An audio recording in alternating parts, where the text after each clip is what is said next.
Mark. Thank you, Andy. Well, you have a good evening and enjoy what was on the television or whatever it was you were going to watch.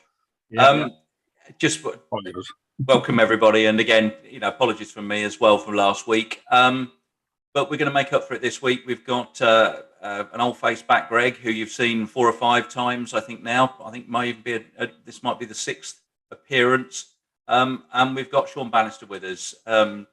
Really should be an interesting evening with Sean talking about model glider design. And yeah, so really, really interesting. Let's again just keep the questions coming. We'll feed them to Sean and to Greg as well, who's going to help.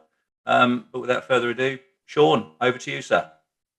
Yeah, well, good evening, everybody. Thank you very much for the invite. You've made me feel very humble, and I hope I don't disappoint you too much. There was a little bit of an exaggeration on the intro that went out with the email, and my participation in World Championships was 4, not 5, and I got 3 in 2 out of the 4. If I quickly go through my model flying career and my passions in life, of which model flying is one and cycling is another. I'm 75 years old. I first of all started flying when I was with models as a 5-year-old, and I flew for about 10 years, experimenting with various free flight control line models. And I went over to my local park, Norfolk Park, and became a member of the Kenton MAC, which at that time was best known for control line combat. I describe myself as a balsa, scalpel and glue modeler, and I think that reflects what was happening 50 years ago, and that's not meant as a criticism for the modern glass constructions I see, which are absolutely fabulous. So after a time, I then cleared off and did a bit of cycling for about 12 years. I then came back to model flying in about 1972.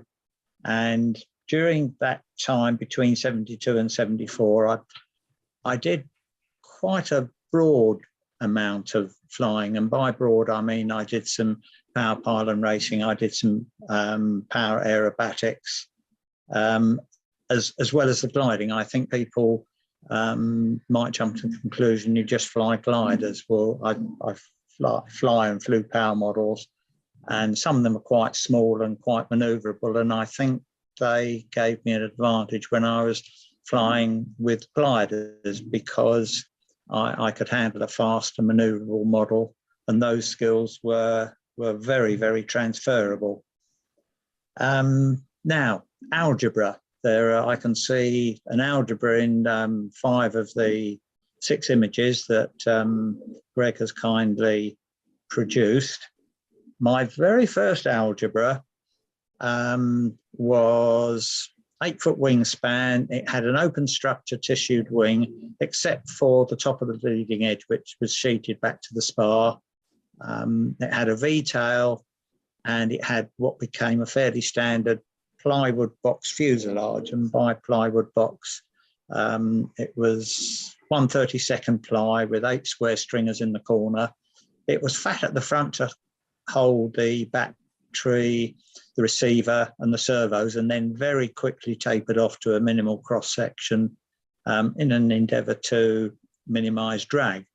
That very first model actually had a Cox 049 on the nose to launch it, and I took it over to the local park, and away I went. And I'd read in the model flying magazines about thermals, and I actually found a thermal for the first time, which I'm sure most of you can relate to. That's quite an exciting moment in life. So I found this thermal, and I worked it around and found where the best lift was, circling. And naturally, the model was climbing away, but going downwind. So I didn't want to get caught out with going too far downwind. So I flew forwards again to front of where I was flying, in other words, upwind rather than downwind. And lo and behold, I found another thermal and did the same thing all over again. So that was indulging the greedy part of my nature, if you like. I then flying that model, I didn't like to just float around when I was flying gliders. I like to get a move on from time to time. And I was fairly high with that model on another flight. And all of a sudden there was a horrible vibration. And then there was a wing panel fluttering down out of the sky, which was rather puzzling because the model still had 2 wing panels on it.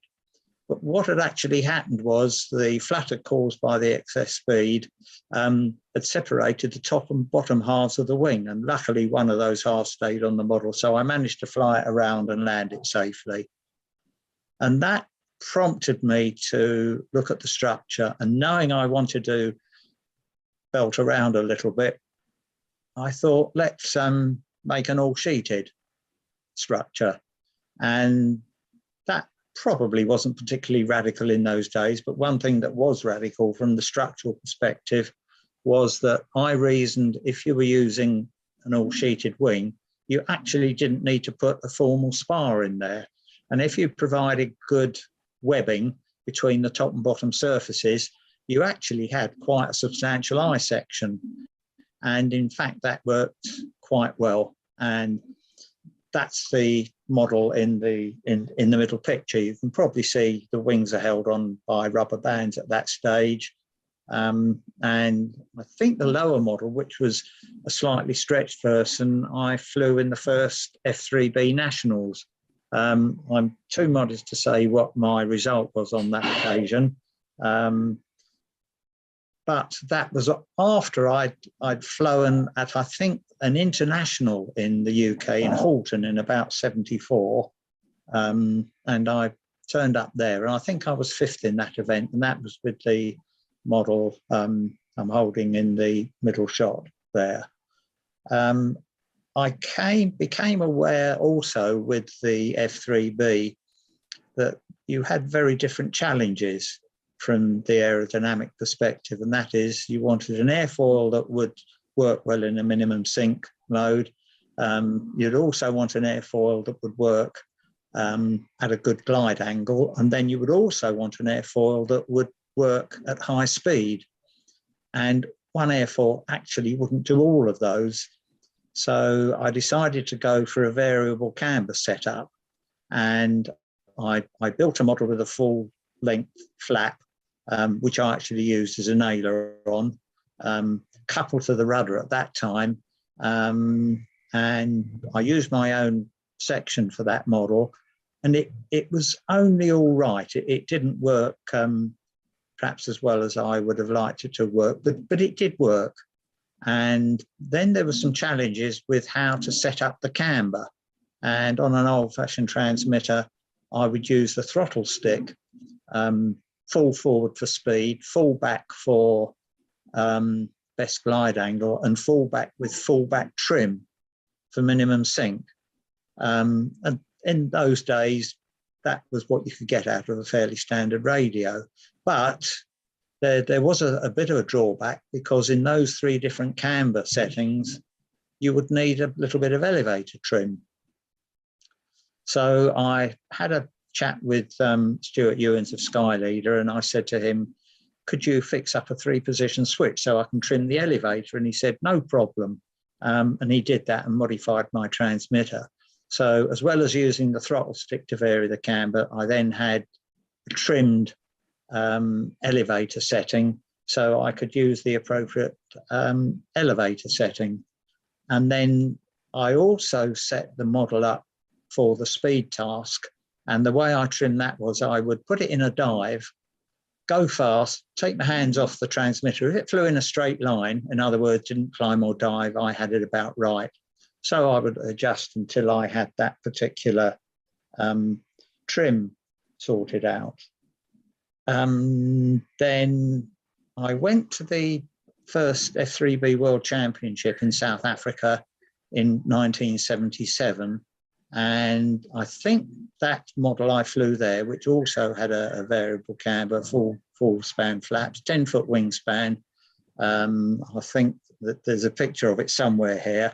Yes, that picture top left, that's the model on the left-hand side of that group. And in fact, I think that was the last model that actually had a square box plywood fuselage, but the wings were no longer attached with rubber bands. They plugged into the fuselage. And that model actually had 6 servos in there, one in each wing, one for the rudder, one for the elevator. And then I had one for the air brakes, and finally a tow release mechanism. And I decided that a captive tow line, captive to the model, would be handy. I put a small hole in the bottom of the fuselage to poke the loop at the end of the tow line into, and then with an inverted servo driving a short length of piano wire would actually engage in the end of the tow line, which will be completely captive. And then when I got to the top of the tow, I would release that. Later on, when winches started coming in, I did away with that system. But that was a bit of an interim development at that stage. Then a little while after that, I went up to Primrose Valley, I think it was. No, it wasn't. It was at Breen Down. They had a model festival week there, and I was looking after the gliding side of things.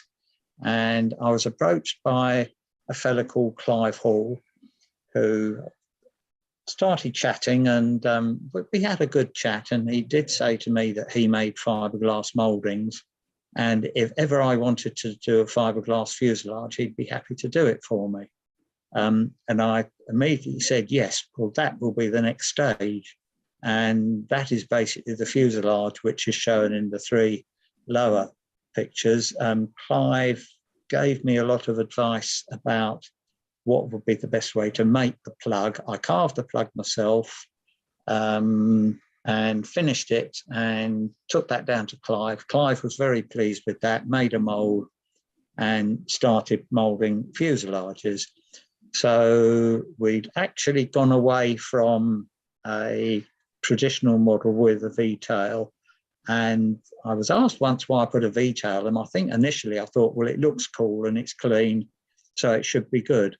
But I did have a flutter problem with that on an intermediate model. I was in a dive, and again, everything started fluttering and shaking. The whole fuselage and the V-tail was twisting. So I did away with the V-tail and put a conventional tailplane on that model, put an elevator on there, tailplane elevator, fin and rudder, and that cured that problem. So by the time we've got to the bottom left picture, there was no V-tail, and I decided to go for a T-tail. I think it looks nice, and also it can make everything pretty clean. It's got a big rudder on it, which gliders would need.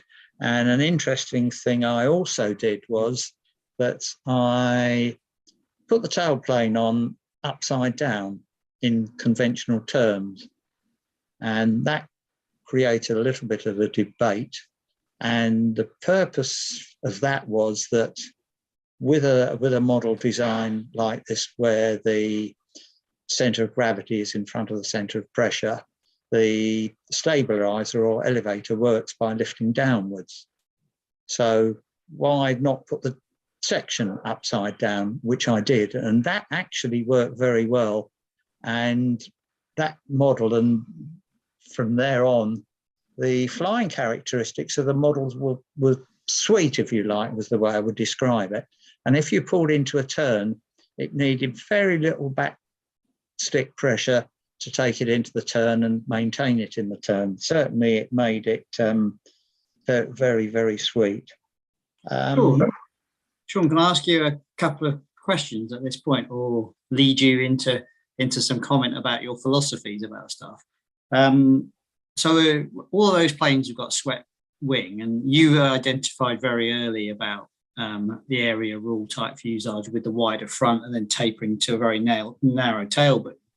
And it was really interesting. We were in a seminar last year with Philip Kolb, who's probably one of today's leading exponents in aerodynamic design. And of course, he had the benefit of wind tunnel, or has the benefit of wind tunnel testing and things. And he was saying most of the drag on a model glider fuselage actually comes from the tail boom. So you had to work that out. But you had planes that had swept wings. You'd gone to variable camber, and I've got some photos of sort of very modern aeroplanes that are using variable camber. So you were doing this in the 70s. Do you want to talk a little bit about your methodology of how the issues that you had with variable camber and having an aileron and a flap on each wing, and how you hinged it and how you dealt with the loads with the spars and the special spars that you had made up? So I think that's this plane, the Algebra 8 here. You did some quite innovative things at the time, which are still carried forward today, really. Okay, Greg. Well, there's loads of questions there, and I'll try and remember and answer all of them. The first thing is, I think in aircraft design, and I'm not just talking about models, all aircraft design, the challenges are both aerodynamic and structural. And yes, it needs to be good aerodynamically, but it also needs to be able to structurally survive the loads that are put upon it. Now, you did ask me about the swept back wing, and I think I first of all saw a glider with a swept back wing by being flown by yourself with your father at Norfolk Park. You had a Groutner Cumulus, and I thought, yeah, that looks cool. And then I moved on a little bit, and you mentioned the area rule and the fuselage, and I also reckoned if you could mount the wing as close to the nose as possible, you could rapidly taper off the cross-section of the fuselage, but that would give a centre of gravity problem. So sweeping it slightly would solve that particular problem. And then I did find, because I like to belt around a little bit, that at high speed, that layout was very directionally stable. So it made a more stable aeroplane to fly. Now, you also asked me about the structural side of things. And although I don't have any aerodynamic qualifications, everything I did aerodynamic was really through gut feel rather than anything different. But I did have a look at magazines and airfoil sections, etc. But I did have a basic education in structural engineering, which I applied to the model. And you probably already realised this by not putting a formal spar in an all-sheeted wing. But as things developed, I needed to add ballast to my models for flying F3B, both for the distance task and even more ballast for the speed task. And I hit upon the idea of putting a 1/2-inch outside diameter, high tensile and aluminium spar into the wing. And this would serve two purposes. Yes, it will be a spar to carry the extra loads at the root of the wing. But also it could be used to carry ballast. So it was a dual purpose approach. And they were a little bit heavy. I seem to remember they weighed probably 3/4 pound for the two of them, even though they were aluminium, but they were 3 foot long. And with my basic understanding of structures, I didn't need to have that thick wall aluminium tubing going right out to the end. So I thought if I could taper that, it would both save weight and it would still be satisfactory from a structural perspective. But I didn't have the facilities or the knowledge or the skill to taper the tube. But a good friend of mine, we've been mates since we were about 3 years old. He was a skilled engineer, and I spoke with him about it, and he said, "No, you can't do that." I said, oh dear, Stuart.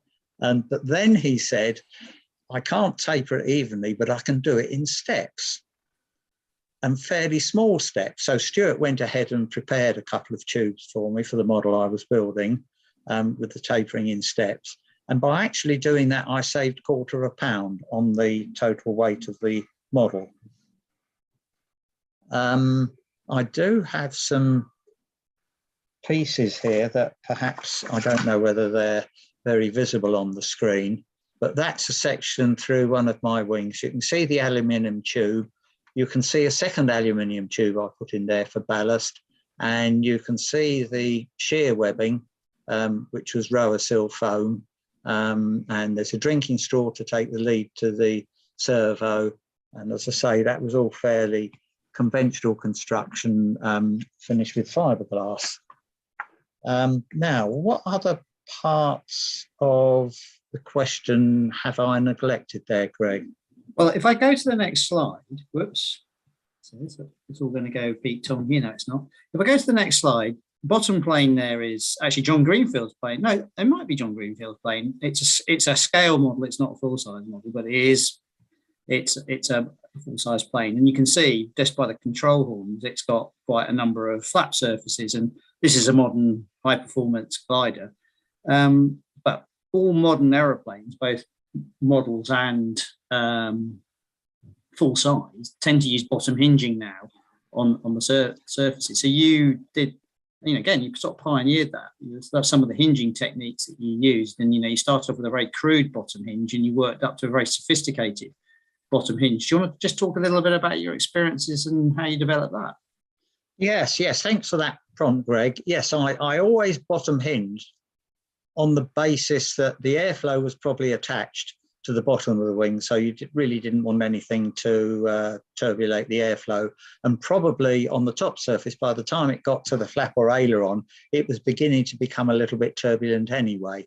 So it wouldn't make a bad situation any worse. Initially, I just used tape on the bottom, but I then actually constructed what I call a piano hinge. And this were short pieces of aluminium tubing, about 1.5 inches long each, threaded onto a 16 gauge rod, and the aluminium tube was glued alternatively to the flap and to the wing. And although it gave a very neat hinge and worked very, very well, it was very, very fiddly and time consuming to do that. I persevered with that a little bit, but finally I did go back to went back to using a fairly substantial tape to produce the hinge on the bottom surface of the wing. Which is now the sort of de facto way that most molded models come, but it's got the tape embedded in the glass molding, and they use a special tool to slice the top and bottom surface of the wing and produce a hinge. But generally, most of them are bottom hinged, as are full size gliders. So you were doing that in the 70s, and it's now something the last 20 years has become the sort of performance standard. You talked about the top picture on the left there with your last wooden F3B World Championship. Do you just want to talk a little bit about your track record or your experiences in World Championships? And you did mention it at the beginning, but you did a number of them, and you got on the podium in a couple of them. Yes, the top left picture was the first F3B World Championship that was in South Africa. A team of 3 went, myself on the left, Neville Matterley in the middle, and Tony O'Shea on the right. And then on the extreme right, our team manager, Jim Andrews, who was very, very good as a team manager. And then roll on, I think the next World Championship was in Belgium, but you might correct me on that. And by that time, I had the fiberglass fuselage Algebra. At that time, I hadn't actually built a flapped version of that. It had standard ailerons, but that certainly gave a performance improvement. And then we went to the States, Sacramento. I think I was second in that event. And I did actually have a full span flapper there, and I used the piano hinge that I just described. And that was quite a nice model. And I probably said earlier on that I was flying coupled rudder and aileron because that was what people did. And I was very seriously considering separating the ailerons from the rudder. And learning how to fly the model properly, as it were. And after I came back from the Worlds, I did exactly that. And I wished I'd done it years earlier. And it didn't take very long to adapt to flying the models correctly. And I remember on one occasion I was flying at Ivinghoe Beacon off the slope, but I was away up in a thermal, and somebody was standing by there, and they said, Sean, you're flying cross-sticked. And I wasn't looking at my thumbs, I was looking at the aeroplane, and I was giving the necessary inputs to hold the model in a thermal turn. And naturally, the rudder was holding the model in the turn and the nose at the correct attitude. The ailerons were slightly backed off in the opposite direction because of the difference in speed between the wing panel that was up towards the centre of the circle and the wing panel that was out. So I was instinctively doing what needed to be done while I was flying, even though I was being harshly criticised for flying cross-sticked. There was, and then I think the final World Championship I flew in, I'm not sure if it was, I think it was at York. And I didn't have such a good time at the World Championship in York. But between those World Championship, I did actually build another model, and it was the first model with a round fuselage, which I was going to use for F3B. It was actually a 12-foot model with flaps, but it was actually too big and cumbersome to fly in F3B. But I did use it for slope cross-country events, and it was handy for those. And in fact, I think, yes, I actually won the duration event at the Nationals with that model. And to describe it, I called it a white elephant because it wasn't quite what it was intended to be. But it flew reasonably well. But I think I got a good result at the Nationals because there was lift about. And right from the outset, the thing I wanted to do with my models, I wanted them to get a move on efficiently. And I learned a few years later that the formal term for that is glide angle. And certainly that model did have a good glide angle, but it would also work well with the flaps down if I found lift. And in fact, I did find lift in each of the rounds I flew in. And on my final flight of the final round, things were a bit tight. I was coming into land, and I realised I was going to land 10 seconds before the end of the slot. So I closed the air brakes and did a full 360, lined up again, landed the model, and just after I'd landed the model, the klaxon went to signal the end of the slot. And I think I had the courage to do that, but I also had the skill based on what I had mentioned earlier on about flying with fast aerobatic and maneuverable power models. And there was another little bit of a sideways move, and that was I put together a rudder elevator 2-meter algebra, which RCM&E published as a plan. And this was basically seen as an intro for people who might take an interest in F3B, but a fairly simple and straightforward model. And in fact, I did fly that glider in an F3B event. I think it was down in Kent. And I actually got a good result with that model, even though it was a very, very simple model. I've gone off a couple of... No, it's fine, Sean. Do you, so we've got some pictures there. Funnily, how it all ties together. So you've got a picture of you holding your Seychelles. For the eagle-eyed people who know, that's Crook Peak on the left there, and that's actually, that picture is taken at a cross-country event.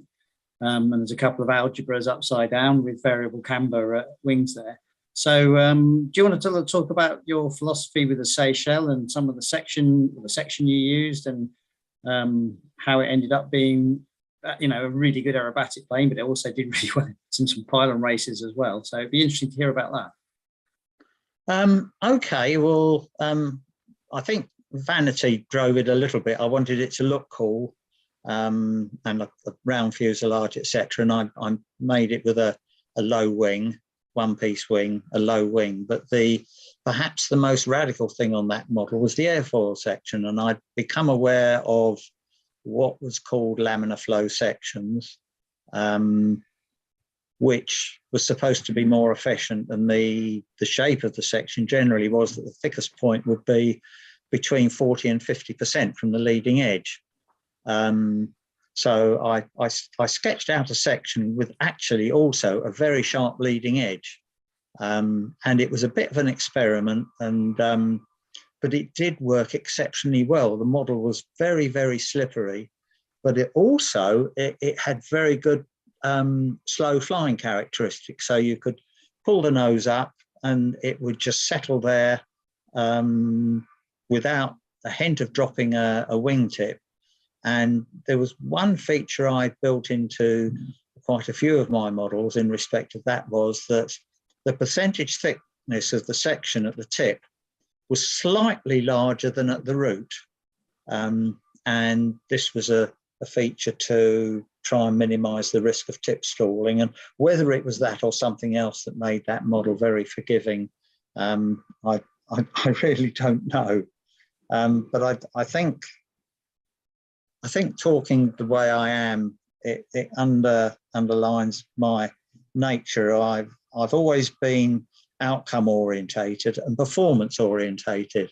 And I remember at one occasion I'd been flying at Crook Peak in a cross country, and we'd come down, and one of the lads said to me, Sean, you always want to win. And I just sort of nodded apologetically. I felt a bit embarrassed. But I realized years later that actually winning wasn't that important. What was very important was to get as good a performance as I could get. And I was always chasing performance. And you can actually break that down into two parts. My skill as a pilot, so I did a lot of flying and a lot of practicing, and the design of the model, and that combination would give performance. And to go off at a little bit of a tangent, I was a big fan of George Lee, who was world glider champion 3 times back in the 1970s. And he actually came out with a quote that when you're flying cross country, if you get 80% of your decisions right, and let's face it, you're making decisions all the time when you're flying a model glider, or at least you should be making decisions because you're studying the visual feedback from the model and conditions.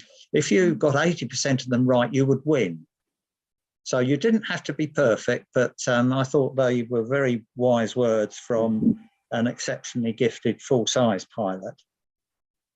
And that's that's not his plane, but that's a model of his ASW-17, which again, interestingly enough, came into production at about the same sort of time that you were starting to develop your variable camber wings. And it was one of the first full-size gliders to have full span flaperons. So it's sort of interesting coincidence. And I think you'd gone down your variable camber route sort of independently of what full-size flying would be. It's something you'd worked out for yourself as something you wanted to do. But it's funny that you sort of have an admiration for George and his George Lynn, what he achieved in the World Championships, and he held many world records with that aeroplane, the ASW-17. But you'd gone down a similar route in terms of looking to get extra performance by designing in good characteristics into the plane. Sean, can I come in a second? Just a very slight tangent again, but just again talking about your use of materials. I mean, you refer to that Algebra wing section you showed us there, and Rowacell. For those who don't know, Rowacell is a structural foam that emanated from the 1970s. So you were using it at the cutting edge. I mean, this was a material that a lot of us only found 30 years ago or 20 years ago. It's 50 years old or 50 something years old, which takes it into the 70s. So, where did that come from? I mean, can I ask, do you remember first getting hold of Rowacell? Yeah, sure. That's a good question. It was made by people called, I think, Sheffield Insulations. And one or two people, I think Bill Longley started to use it, and he used to cut foam wings, and he started to use Rowacell because although it was a bit heavier, it was a bit stronger. And I looked at the material Bill was using, and I thought, yes, that will be easier to work with when making a web in a wing than actually trying to cut vertical grain balsa. But certainly, I hope that answers your question. But it's interesting that was a new material in those days, and you only discovered it about 20 years ago. Well, we it's used so much in composites, you see, and it's gone into, F1 cars, it goes into high-powered boats and things, everybody uses it. It's the go-to structural, core material. But I guess in 50 years ago, it was just a new product. And, the great thing is as well that it's, now we have Sino, it doesn't attack it, where some of the foams, you put Sino on them and they disappear. So, yeah, great material. Sorry, Greg, I came across you there, but I just wanted to ask that question. It's a brilliant question, and it's sort of, people might ask this question later in the Q&A, so maybe I shouldn't ask it. But Sean went to York, and he sort of uses an expression in your talk about it. He ran out of steam a bit, and I think one of the reasons he ran out of steam was, in York, Ralph Decker turned up with a model which was a pre-runner to a plane called the Ellipse. Ellipse was a copy of that, and that used a proper hollow wing with molded skins and rower cell as a sandwich. And I think Sean could probably talk about this a little bit. At that point, he had been a scalpel and balsa modeler, and he thought, well, to keep going at the level I'm at, it's going to be a completely different investment in what I do. And you sort of then went back to your cycling, Sean, which is the picture at the bottom. So do you want to tell us a little bit sort of why you felt you ran out of steam, and then what you went on to achieve in your second cycling career? Because you were national champion in your first cycling career, weren't you? So it'd be good to hear about that transition of going to York, sort of feeling you ran out of steam, and then going back into cycling. Okay, Greg. Well, running out of steam was a very good way of putting it. And I realised after that World Championship that if I was to continue to be able to perform, I won't say be competitive, to get good performance, it would mean going the glass route, which basically meant factory facilities. And I really didn't have the access to those facilities or the skill to start producing molds and moulding models myself. So that is a little bit of a cop-out. And it's interesting, I look at many of the beautifully constructed moulded models, and even now I look at them and think, well, I wouldn't do that bit like that, and I wouldn't do that bit like that. So the instinct is still there, and it does kick in every now and again. And you mentioned Ralph Decker, and from München, as he would say, I'm proud to be a Bavarian. But Ralph was very helpful with getting some fiberglass cloth to finish my wings, and also the epoxy resin we were using in those days. So he was an incredible all-round modeler, and he was more than happy to share his expertise with people. So I then drifted away from cycling, from model flying. I'd been doing a little bit of running, got injured, went for treatment, bumped into an old cycling friend who said, we go out for a ride on New Year's Day, why don't you join us? And I did, and because I was quite fit from my running, I was managing very well. So I then started riding regularly, and they taught me into racing, which I did. And then a couple of people asked me to coach them, and although there weren't any formal coaching qualifications in those days, they did come along a little bit later on, and I got engaged by the national governing body, British Cycling Federation, to write the technique section, which is a little bit ironic, of the coach's manual. And as part of that process, I not only updated and became formally qualified as a coach, but I also became a coach tutor. And I'm mindful of what somebody said to me when we had one of our model flying holidays on Lundy Island. She was a teacher, and she said, those that can do, those that can't teach, and those that can't teach teachers. And I can proudly say I know, because I've done all of those things. I also had the privilege of working with 4 of our Olympic gold medalists earlier on in their careers, in different roles as a coach, as a pacer, as a team manager. And it was very satisfying to see their careers develop. And I think there are many parallels between all sorts of sports. And with cycling, I would always say, if somebody's going to be a good cyclist, they need to be blessed. They need to have natural ability, although they can't choose their mother and father. They have got to want it. And I always measured that by looking for a streak of obsession, because I put my hand up straight away and say that I have obsessive behaviour. But I think if they haven't got that streak of obsession, it means they don't really want it. But then the challenge would be to manage that obsession. And I think I managed to do that fairly well. And then the final thing of the 3 is to be clever. It's no good having the ability. It's no good wanting to do it if you can't manage it effectively. So you would need to be clever in that respect. And then my cycling career came to a bit of an end. I had a touch of cancer, and that stopped me riding my bike for a while, and that triggered a reawakening with model flying.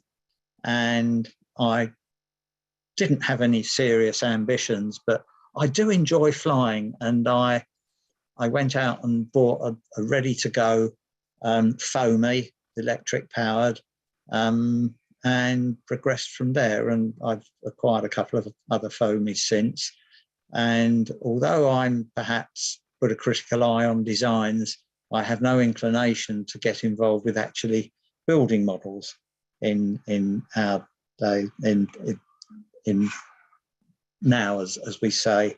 But I had an interesting experience. I have a model called a Heron, a multiplex Heron, which is a 2.4 metre foamy glider with an electric motor. And I was flying at the Phoenix Model Flying Club, and a couple of the lads were flying with their rather nice glass aeroplanes, and they got away and they climbed away in a thermal, and I hooked some lift and I went up and sort of joined them. And one of them said to me, "Oh, have you got a Vario in there?" And I said, "No." I was a little bit surprised by the question. And they then said, "Well, how did you get up there?" And being mischievous, I noticed an airliner going across the sky in roughly the bit of sky we were in. I said, "Oh, I noticed that airliner was in a thermal," and I just followed it. So that's I'm being a little bit cheeky there. You've earned it. Look, we should say, Sean, you've earned your cheekiness. You can do that. You know, you have to get to a certain level before that. So. Well, thank you for that. And I've made a couple of notes here. There was one other thing going back to the previous slide where I had the model with the canopy brake. The danger with the canopy brake was that if you, bottom center, if you were going ever so fast and you hit some turbulence and that canopy opened just a little bit, it would get ripped off the model. So I actually put a lock on it. So there's an additional mini servo in there.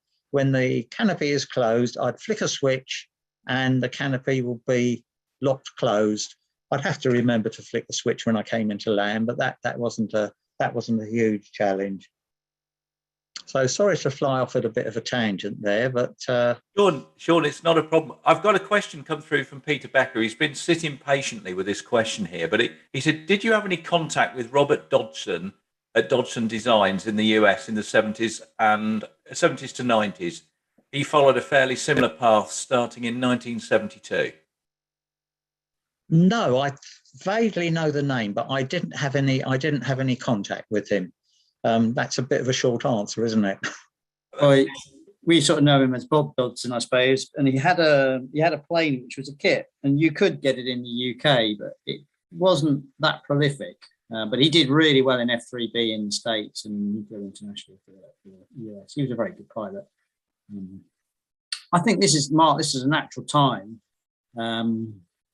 to get people who maybe have some stories to share with Sean, like when they competed or met Sean flying or got questions about his design philosophy? Should we throw it open to the floor? Yeah, we can certainly. So there was, let me just, I think it was Charlie Jeffries. Charlie, if we ask you into the room, would you like to introduce yourself and have a quick chat with Sean? Because I know you've written a nice long email that we'll forward on to him. Right, let me try and find it, Charlie. By all means, if you don't want to, that's absolutely fine as well. I'm going to allow you to talk, try and get you at the top of the pile and ask to unmute. So, Charlie, I mean, if you are... Hello? Hi, Charlie, you're live. Oh, hello. Who can hear me? Is Sean We all there? can, Yes, we all can hear you. You're loud and clear. Oh, brilliant. Well, hello, Sean. I very much doubt you remember me. I don't know if you saw the message that I copied into the chat. I was one of 3 young lads that used to see you around Phil Greenow's shop in Rayners Lane. I grew up in Hatch End and I was at school when Phil opened his shop.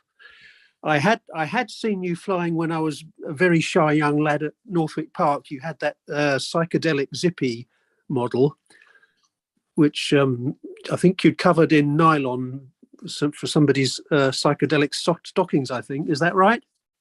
It was nylon chiffon. It looked very interesting. But that left an impression on me. But I was probably about 11 or 12 then. And I only got as far as Northwick Park because of my older brother, who was in the Watford Wayfarers and the Northwick Park Club. Paul Jeffries, my older brother. I doubt you knew him. But subsequently, we used to see you. Me and my friends, we used to see you at Phil Greenow's. And one of my pals, Robert, he bought a second-hand Algebra, one of the early 3-meter, are they, the longer wingspan V-tail ones, from Phil at his shop. But the story was that this was one of your originals. I tried to send a photo via the email. I don't know if the BMFA guys have been able to unpick it because I couldn't attach it here. But it had red. Span-wise, it had leading edge, I think, red tissue, a thin black line, and then blue tissue behind, and then number plate sticker on letters, alternately black and white, spelling out Algebra across the starboard wing. Does that ring any bells? Did you make one in one of those early V-tail Algebras with that kind of colour scheme? Red and blue tissue rather than and with the number plate letters stuck on to spell Algebra? I certainly don't recall building one like that. And I think the elaborate colour scheme you described, I certainly would have remembered. And I was never much into elaborate colour schemes anyway. You mentioned the nylon chiffon. Well, that was a lazy way of finishing a model and not having to paint it, but having it look okay with no weight penalty. Again, considering performance and keeping the model light. Sorry, I mean, this Algebra, it might have just have been a myth from Phil Greenough or somebody just saying, oh, this is one of Sean's, just hyping it up. But there was no extra paint. It was just red and blue tissue model span, I presume, that was doped on for the colour. But to say it had what those stick-on number plate letters that cars would use. I don't think it was Sean's plane, because many people in that period of time tried to persuade Sean to sell planes to them that he had won competitions with, and you never really sold your planes, did you, Sean? You tend to fly them or break them and build something else. Yeah, there were a couple that went on. The one I described as a white elephant, the 12-foot span stretched slope, the aerobatic slope Thora, that went over to a mate of mine, John Gardner, who had a farm near Hemel Hempstead, and he hosted us at times for flying various events. And the model that I flew in South Africa, I think I just flew it to death, and I sold it to a chappie who used to live near the M1, just up the road from here, but I can't remember where that was. But those were the only two models that I actually passed on. Yeah, just looking at the chat, Paul Oliver earlier said, really good to see you are keeping well, Sean. Great talk, and met you at Breen years ago when I was a teenager. Loved your Seychelles and algebra designs. So you've got a good fan club out there. Charlie, as you've just spoken to, thank you, Charlie, for your question. Appreciate that. I did spot something from my buddy over in Seattle where he was referring to the reverse lift of a tailplane for airliners, because obviously he does used to do an awful lot of work in wind tunnel testing. So I'll try and find that one somewhere. There was a. Well, he says commercial jets have stabilised aircraft which lift downwards. Andy asked a question which the bottom left and mid right.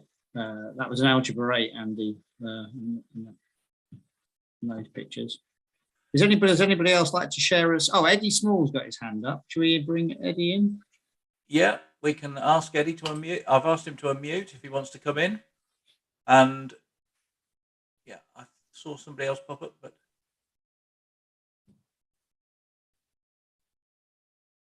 while we're waiting for Eddie, Adrian Hayward, I had the pleasure of competing in the first F3B event at RAF Holton in the early 70s. The Algebra blew my Cirrus away regarding performance. Oh, there we go. Does Eddie need to unmute himself, or do you have to unmute? I've suggested he would unmute if Eddie would like to talk. He needs to unmute himself, though. He's still muted. Yeah.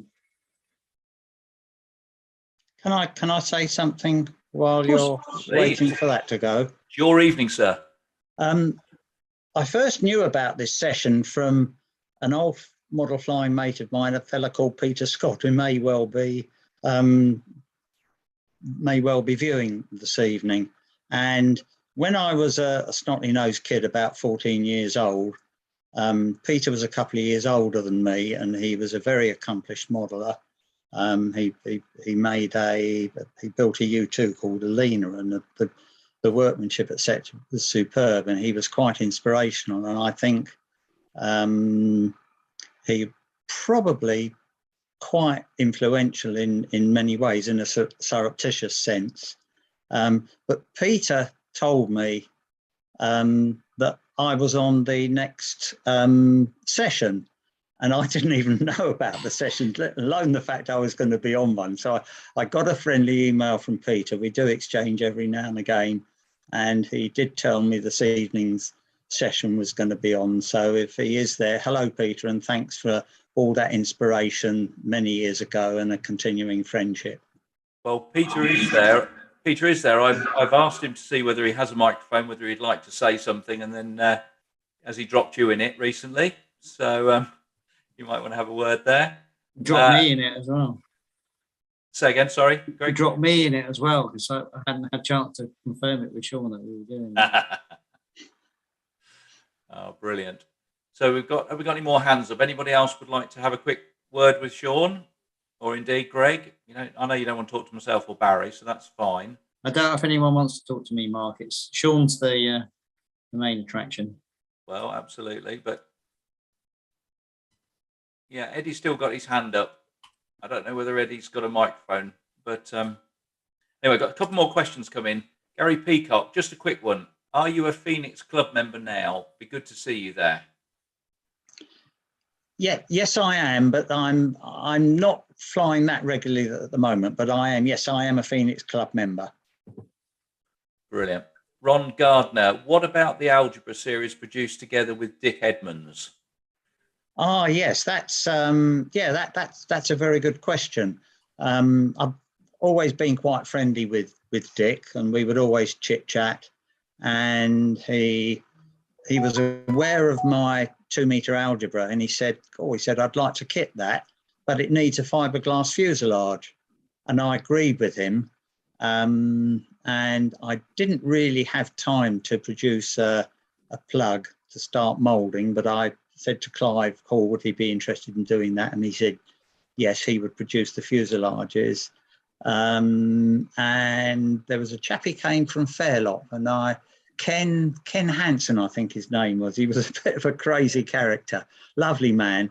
Anyway, I approached him, and he actually made the plug, and that went into production as an EMP design, and that happened sort of towards the end of my second phase of model flying, and I drifted away. But Dick certainly continued to develop that design, and I think he actually went as big as 4 meters in a thermal soaring mode, and he also went and produced an aerobatic, a 2 meter aerobatic version of that model. And in fact, my own 2 meter Algebra, I did have a pair of aerobatic wings with ailerons on it, and I think I flew that at Sandown Park a couple of times at the symposium there. Yeah, so I think that hopefully that answers the question about the involvement of Dick Edmonds. Thank you very much. We're starting to get towards the end of our chat, and just wanted to thank you before that. But David Hardwick, what a fascinating talk, Sean. Both the technical aviation aspect and your superb cycling achievement. Thank you. So again, yeah, lots of people saying they've had a wonderful evening. We've got Seychelles is a lovely flyer. This is from Paul Oliver. Seychelles is a lovely flyer. I liked flying mine off Longman for a few years. So I don't know what happened after the few years, but we'll take it as it may not have survived. John Bennett, I used to fly with Neville Mattingly up at Uffington White Horse 30 years ago, odd years ago. And interesting thing, well, I know Neville Mattingly's son, and he flies at the same club that I fly. And I think Neville still flies, Sean. So yeah. you were teammates, weren't you? A couple of times. Yeah. Somebody else has just finished building it, and I'm not sure what that was, but probably in reference to an Algebra. Need a vinyl cutting. It'd be nice to know which version. Not quite sure what that's one of. Andy Green, the model bottom left. Oh, we've covered that one. I'm just flicking through these to make sure we've covered everybody. We've got a cycling question, actually, Sean. Cycling question. Shimano or Campagnola? I was always a Campagnolo man for many, many years. Okay. And about 10 years ago, I had the very latest Super Record, and I had a lot of trouble with it. Brake springs kept breaking. The gearing index wouldn't work properly. So I switched to Shimano. So I'm now a strong Shimano man. Shimano. Okay. I think I'd go Shimano. Brilliant. Well, look, I think we'll is there any more questions there? Let me just have a look. Yeah, there's one just come in from Keith Setchell. Oh no, it's more of a chat, that one. Yep. Look, I think, Sean, thank you. There is just one thing here, Mark. It's from Charlie Jeffries again. Maybe you can pick it up, because I've got a little bit of a nasal condition. Could you pick it up, Charlie? It's about man-powered flight, and they're wanting to speak to Sean. Yeah, let me see that. Good. Yeah, Charlie is saying, good to hear from you, your talk, Sean. My pal Bill Brooks, chairman of the Human Powered Aircraft Group at RAS, wondered if, sorry, it's just flicking around now, if you'd fancy lending your cycle coaching expertise to the man-powered world flight or flight world.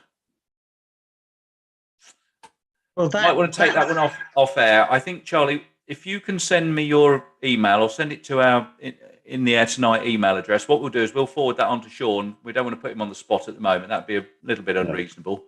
I think it's quite a serious question, though. Yeah, absolutely. Yeah, I think it is. Yeah. I think now it's jogging my memory a little bit. I think I remember Charlie Jeffries for making RC Rogello type models, and then I believe he went into full size lightweight aircraft manufacturing. So yes, his description didn't really click, but now yes, the old grey matter is slowly churning over. So I do remember him. It's nice to hear from him. Brilliant. He said that was Bill, but let's take that one offline, and we'll get the email and get you in contact with Sean, and then that would be really good. Okay, can I, as a bit of a closing story, there was some talk about the Seychelles, and I did some maintenance on the model. I changed the servos in it, went and flew it at Ivinghoe Beacon, and showing off, it was easier to launch it upside down because there was more to hold because it had a low wing. And I realized fairly quickly that the ailerons were reversed. And then almost as quickly, I realized the elevator was reversed. And I don't know how I did it, but I did manage to settle down and fly it around a little bit and then safely landed. So I think there's a salutary lesson there for a full model check before flying, and I have done that ever since. What a wonderful way to wrap up. Sean, fabulous evening. Really enjoyed it. Lots of people just sort of saying thank you very much, and I think quite a number of people want to see you out there flying again. So it looks like hopefully this might get the juices flowing a little bit more for you. Okay, well, I mean, I must thank you, Mark and Greg and Barry, for effectively holding my hand, and I hope it hasn't been too garbled. But yeah, thank you very much. Really nice presentation, Sean. Thanks very much. That's 60 odd minutes that have flown past, and that's always a good sign. That's always a good sign. Thank you. We look forward to seeing everybody next week. We'll get the poster out. Let everybody know. We'll certainly have something on next week. Yes, it's Neil Tidy. It's Neil, is it? Brilliant. Yeah. That's fantastic. Quite popular request. And Neil used to fly control line combat with the Kenton MAC in my very early days. Yeah, he was a keen combat flyer. So check in next week, and we'll have a chat with Neil about that and the laser engines. Should really enjoy that. So safe trip back, everybody. Enjoy the rest of the evening. Safe trip back to your seats, and we look forward to seeing everybody next week. I'm going to stop the